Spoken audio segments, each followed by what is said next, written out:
Jeg går i første E. Jeg blev inspireret af Johannes Larsens maleri. Og så synes jeg, at jeg ville gøre det på en anden måde lidt mere romantisk.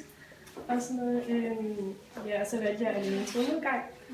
Og så på grund af solen kom bagved, så blev sådan hele billedet meget anderledes. Altså sådan enderne blev mere silhuetter og det samme.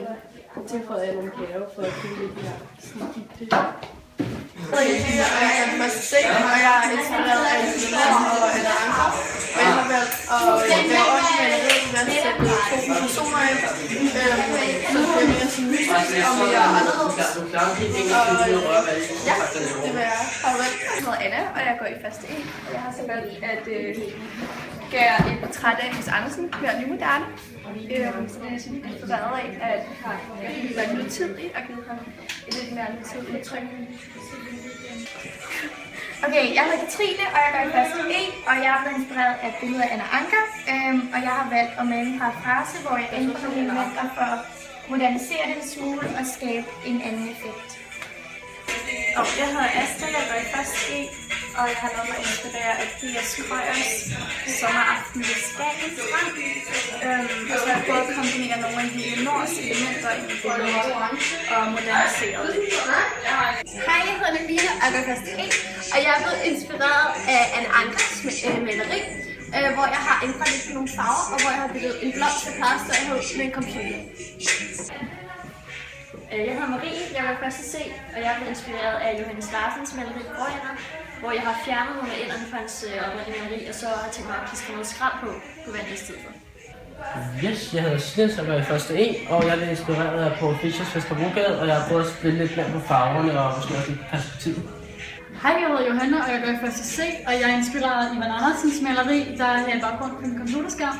Og jeg har tænkt mig at gøre billedet sådan halvt realistisk og halvt abstrakt, så det er det, jeg er i gang med at arbejde på nu. Hej, jeg hedder Mathilde, jeg går i første C. Jeg er inspireret af H.A. Brændekilde og Husk mit navn. Og meningen med mit maleri var, at jeg ville blande noget gammeldags romantik og noget nutidig streetart. Hej, jeg hedder Jamila, og jeg går i første C, og jeg blev inspireret af Anna Anker og Husk mit navn. Og meningen med mit billede var, at jeg ville gøre mit billede mere enkelt og plopagtigt. Hej, jeg hedder Maria, og jeg går i første E, og jeg er blevet inspireret af Krøyers maleri Sommeraften ved Skagen Sønderstrand. Og så har jeg valgt at lave to piger med bikini på, i stedet for med meget tøj på, for at modernisere billedet.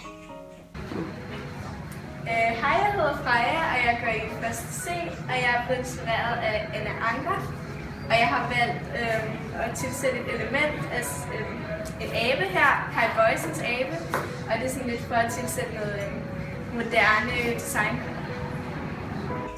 Hej, jeg hedder Fentil, jeg går i første C. Jeg er blevet inspireret af Martin Bigums Advice for the Young at Heart. Og jeg har valgt at ændre stilen. Hej, jeg hedder Jana, og jeg går i første C. Jeg er blevet inspireret af Michael Ankers billede, Anna Lilla her. Og jeg har valgt at gøre det til lidt mere, jeg har valgt at modernisere det lidt i forhold til, hvordan det er, fordi oprindeligt er det et meget uskyldigt billede.